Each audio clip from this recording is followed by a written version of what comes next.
the quiet observer of the park. Tonight, Wojak has a story about someone who liked to watch the world go by, just like some of us do. There was a fellow who often found himself in the park.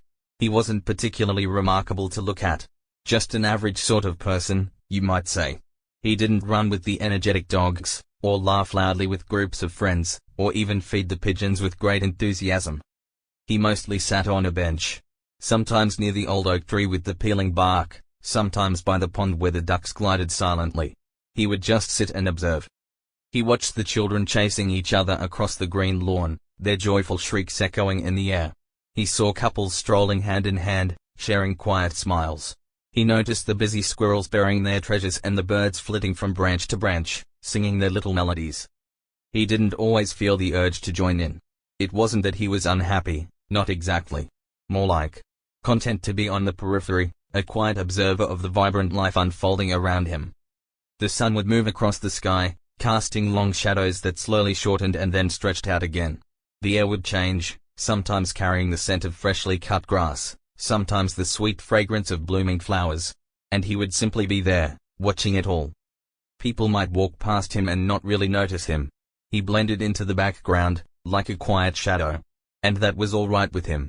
He didn't crave attention or grand interactions. He found a certain peacefulness in simply witnessing the everyday moments.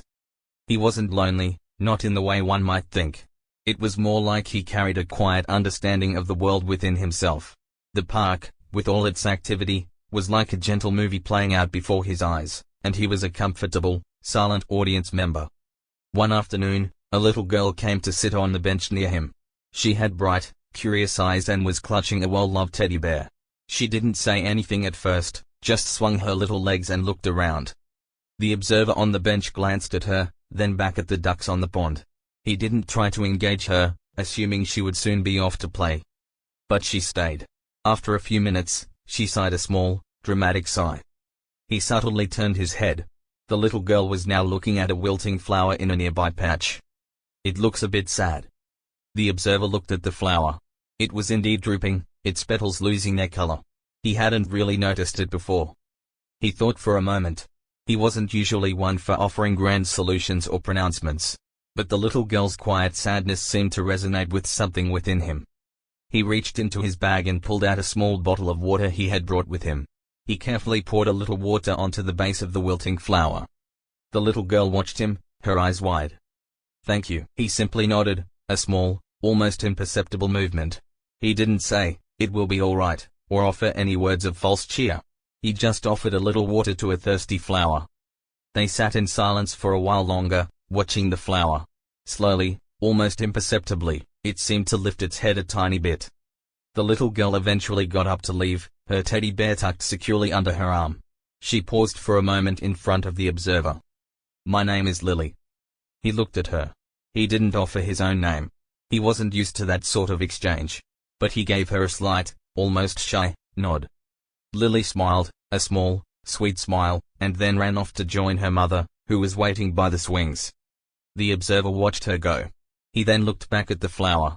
It still looked a bit tired, but it wasn't drooping quite so much anymore. He sat there as the afternoon light softened into evening. He hadn't said much, he hadn't done anything particularly grand. But he had shared a small, quiet moment with another being, a moment of shared observation and a tiny act of kindness. As the stars began to appear in the darkening sky, the park started to empty. The joyful shouts were replaced by a gentle quiet.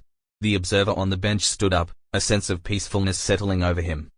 He hadn't sought out interaction, but it had found him in a small, unassuming way. And it had felt nice. Not exhilarating or life-changing, but simply nice.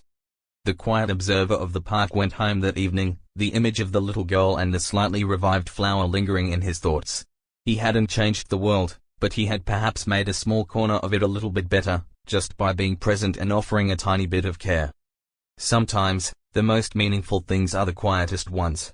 The gentle observations, the small acts of kindness that might go unnoticed by many. Just like the observer in the park, you too can find peace in the simple moments. Now, let your own thoughts quiet down. Think about the peacefulness of the evening, the soft glow of the moon, the gentle rhythm of your own breathing. There is a quiet strength in simply being. Close your eyes now, and let that quiet strength carry you into sleep. Sweet dreams. Rest now,